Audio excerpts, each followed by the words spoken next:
saya Endah Sulawati R, NIM 199010008. Saya dari Prodi D3 Analis Kesehatan, Fakultas Kesehatan Masyarakat, Universitas Indonesia Timur.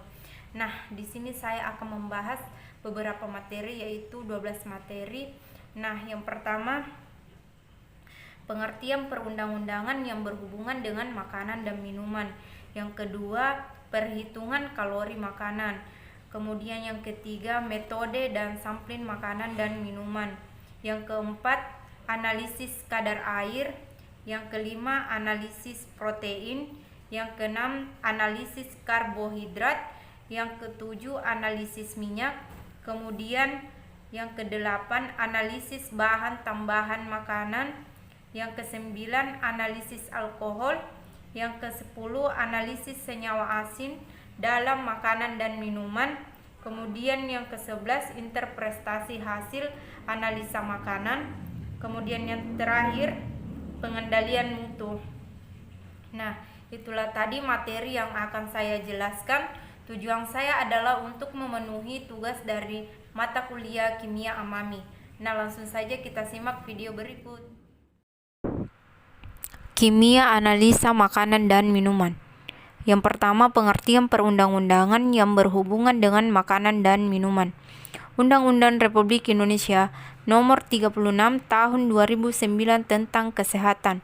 Bagian ke-16, pengamanan makanan dan minuman. Pasal 109, setiap orang dan atau badan hukum yang memproduksi, mengelola, serta mendistribusikan makanan dan minuman yang diperlakukan sebagai makanan dan minuman hasil teknologi rekayasa genetika yang diedarkan harus menjamin agar aman bagi manusia, hewan yang dimakan manusia, dan lingkungan.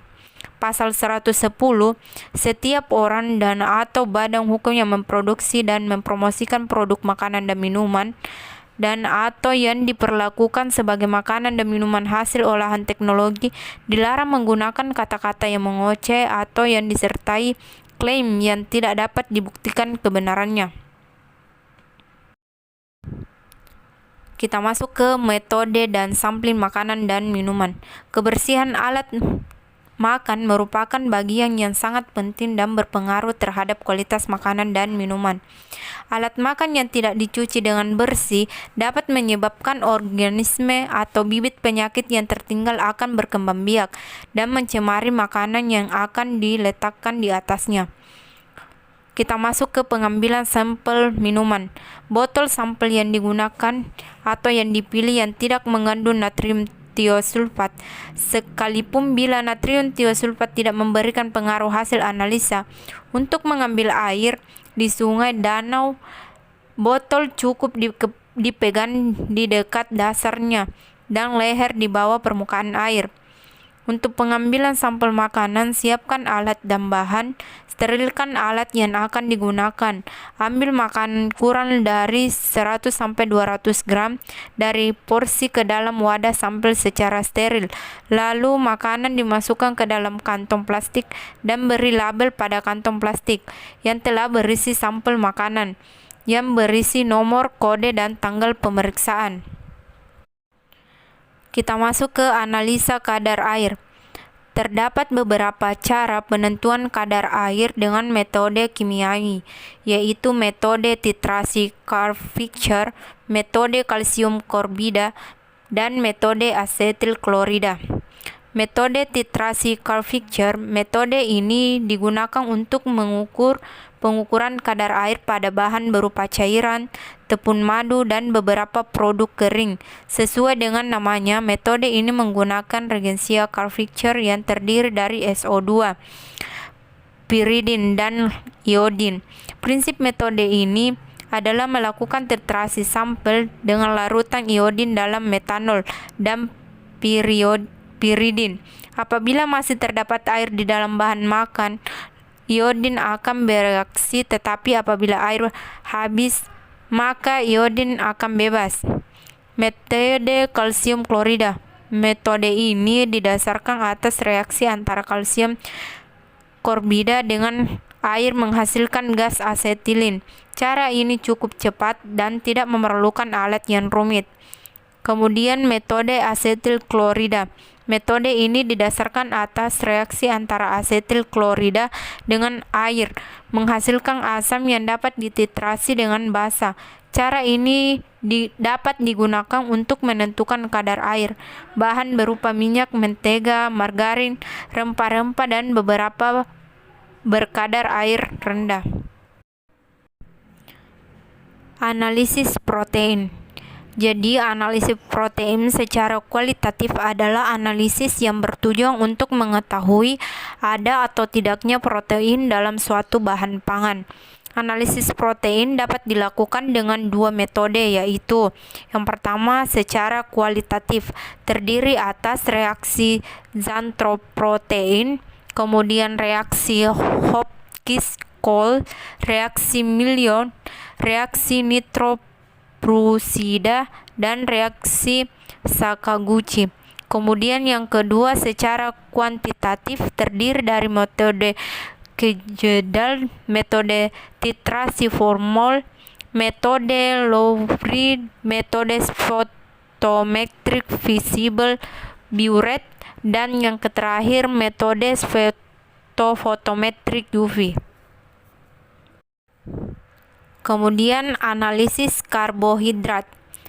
Uji Saliwonov merupakan uji spesifik untuk karbohidrat yang mengandung gugus ketosa, X-fruktosa. Kemudian menggunakan reagen Saliwonov yang mengandung resveratrol dalam HCl. Pada pengujian ini terjadi perubahan fruktosa oleh asam klorida panas menjadi asam levulinat dan hidroksimetil furtural. Kemudian jika karbohidrat mengandung gugus keton, maka akan menghasilkan endapan berwarna merah. Kita masuk ke analisis minyak. Analisis kadar air dilakukan dengan mengeringkan sampel minyak goreng di dalam oven 1000 sampai 1200 Celcius sampai diperoleh berat yang tetap. Cara kerja analisis kadar air, asam lemak bebas, dan bilangan LOD diperoleh dari 10 pada SNI 01355 1998. Cawan kosong dan tutupnya dikeringkan dalam oven selama 15 menit dan didinginkan dalam desikator. Kemudian ditimbang. Selanjutnya 5 gram sampel minyak goreng yang sudah dihomogenkan dalam cawan ditimbang, kemudian ditutup cawan. Diangkat cawan yang berisi sampel minyak goreng dalam kondisi terbuka dan tutupnya juga ikut ditempatkan di dalam oven 600 Celcius selama 6 jam. Kontak antara cawan dengan dinding oven dihindarkan. Setelah itu cawan dipindahkan ke desikator, lalu ditutup dengan penutup cawan dan didinginkan untuk selanjutnya ditimbang kembali. Proses pemanasan ini dapat dilakukan berkali-kali hingga memperoleh berat yang konstan. Kita masuk ke analisis makanan tambahan. Analisis tambahan adalah makanan yang bergizi sebagai tambahan selain makanan utama bagi balita memenuhi kebutuhan gizi. Makanan tambahan bagi balita dapat berupa makanan yang dibuat dengan bahan pangan, lokasi yang tersedia dan mudah diperoleh oleh masyarakat dengan harga yang terjangkau, dan makanan olahan atau pabrikan. Analisis alkohol. Metode analisis kadar alkohol yang saat ini umum dilakukan adalah secara instrumentasi menggunakan kromatografi gas GC. Namun metode ini memiliki beberapa kelemahan seperti biaya operasional yang tinggi dan tidak semua laboratorium dapat mengakses instrumentasi tersebut. Oleh karena itu, dalam penelitian ini suatu metode alternatif yang sederhana, kualitatif dan non-kromografi dalam penentuan alkohol menggunakan prinsip mikrodifusi secara spektrometrik UV VS telah divalidasi dan dapat diaplikasikan terhadap sampel makan tape ketan hitam, minuman dan obat bentuk sirup.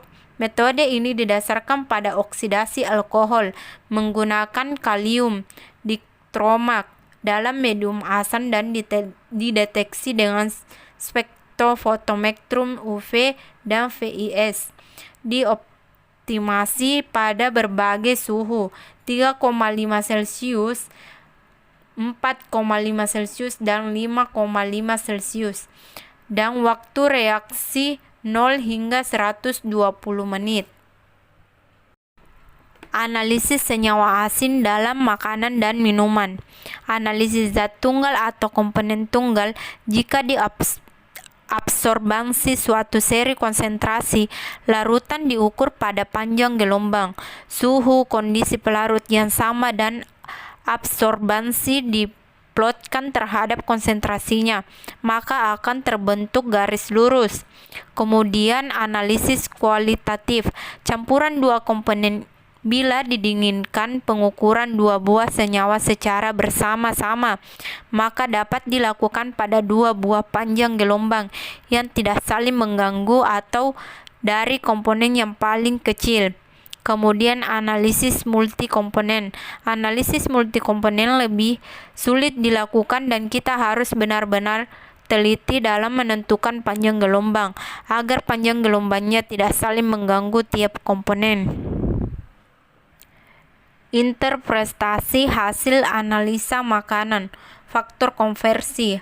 Yang pertama, daftar komposisi bahan makanan, kemudian daftar kandungan zat gizi makanan jajanan, kemudian daftar konversi berat mentah masak, kemudian daftar konversi penyerapan minyak, dan daftar ukuran rumah tangga. Kemudian memuat susunan kandungan zat gizi berbagai jenis makanan atau bahan makanan. Kemudian meliputi zat gizi, energi, protein, lemak, karbohidrat, beberapa mineral, dan vitamin. Kita masuk ke pengendalian mutu. Kendali mutu atau yang bisa juga disebut dengan quality control adalah suatu proses penelitian produk selama proses produksi untuk memperoleh standar kualitas ditentukan. Kendali mutu mencakup pengawasan uji tes dan memeriksa semua proses produksi yang terlibat dalam produksi suatu produk. Tim kendali mutu harus memastikan semua standar kualitas terpenuhi oleh setiap komponen produk yang disediakan produsen. Kemudian proses pengendalian mutu dapat dilakukan secara manual atau menggunakan teknologi, tergantung dari sektor industri mana kendali mutu dilakukan. Kendali mutu juga dapat melibatkan pengembangan sistem untuk memastikan bahwa produk diproduksi dapat memenuhi persyaratan dan produsen agar bisa dipasarkan ke konsumen. Nah, itulah tadi penjelasan mengenai 12 materi dari mata kuliah Kimia Amami. Semoga bermanfaat bagi kita semua. Assalamualaikum warahmatullahi wabarakatuh.